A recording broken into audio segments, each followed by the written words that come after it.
Hello, in this video I just wanted to show Western Front Association members the best way of getting the most out of the WFA's library edition of Fold3. So when you log through onto the library edition, this is the first page you come across. So let's go and start doing some searches, and I'll show you some of the tricks that can be used to get the best out of it. So hitting the search button here, we can first of all filter a lot of results. Let's just show you what I mean. By putting in the surname Smith here and clicking on the name Smith, we get over 140,000 results. This can be immediately reduced by deciding that you want to look for either the medal roll index cards, which are the old medal indexes that we saved many years ago, or the rather newer pension ledgers and index cards here. So clicking on that reduces the results to 77,000. So now that we've got the numbers down to 77,000, we can search another criteria. So let's assume that this particular individual lived in the town of Dewsbury. So we'll put in the word Dewsbury as a place, and this reduces it massively down to just 64 results. We can further filter it down by putting in a regiment. So let's tap in the initials Coily and put that in as a keyword, and we're down to now 8 results. So that's one method of filtering down to manageable numbers.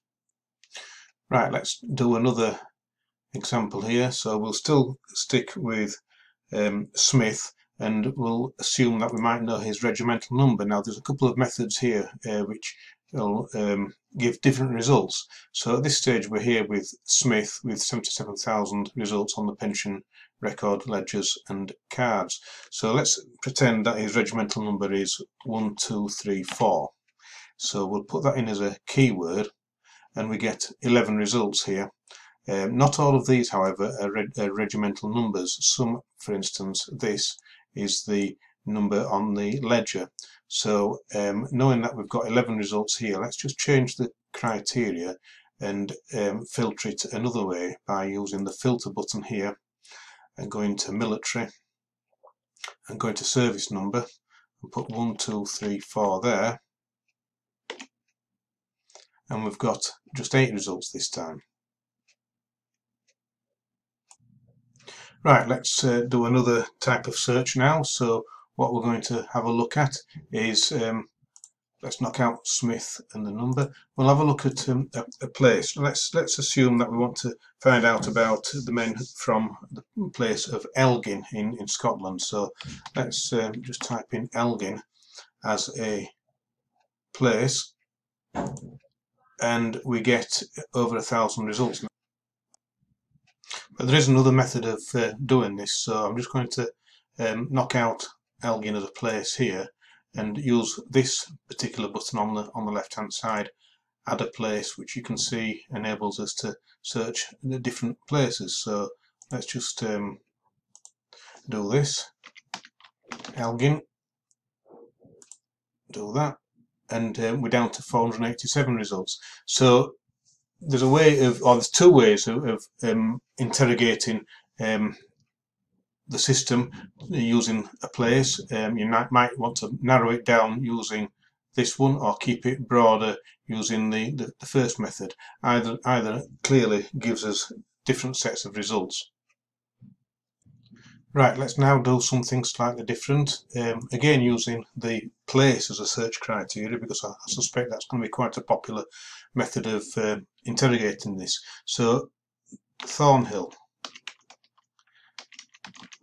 let's put that in as a place here, and we get 440 results, but there's more than one Thornhill up and down the country. There's a Thornhill in Dewsbury, and then there's a Thornhill in Dumfries. This is probably the same one, Stirling.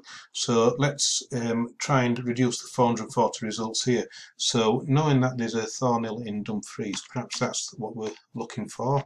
So putting in Dumfries here and tapping in keyword reduces the 440 down to just 32 results. So all of a sudden we have narrowed down the search using a place and the keyword to give us a different set of results. So let's now do another search, assuming that we want to find out somebody whose surname is Herrick, Herrick.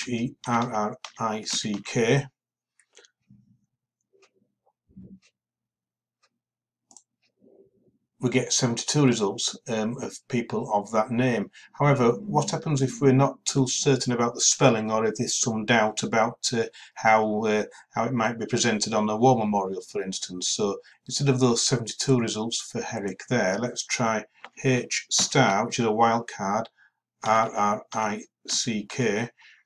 as a name. And instead of 72, we now have 87 results, which will also include people like Harrick, as well as Herrick. Okay, so that's more or less all I'm going to tell you about. The final thing I'll just mention is that there are groups of filters down the left hand side here, which some of which are useful, some of which don't seem to be particularly functional. This one's possibly quite helpful if you want to isolate any women's records. The ranks are a little bit touch and go as to how useful they are, but nevertheless some of these filters here may be of use to you. Anyway, best of luck with this, and I hope that you found this a useful little tutorial. Thanks very much indeed. Goodbye now.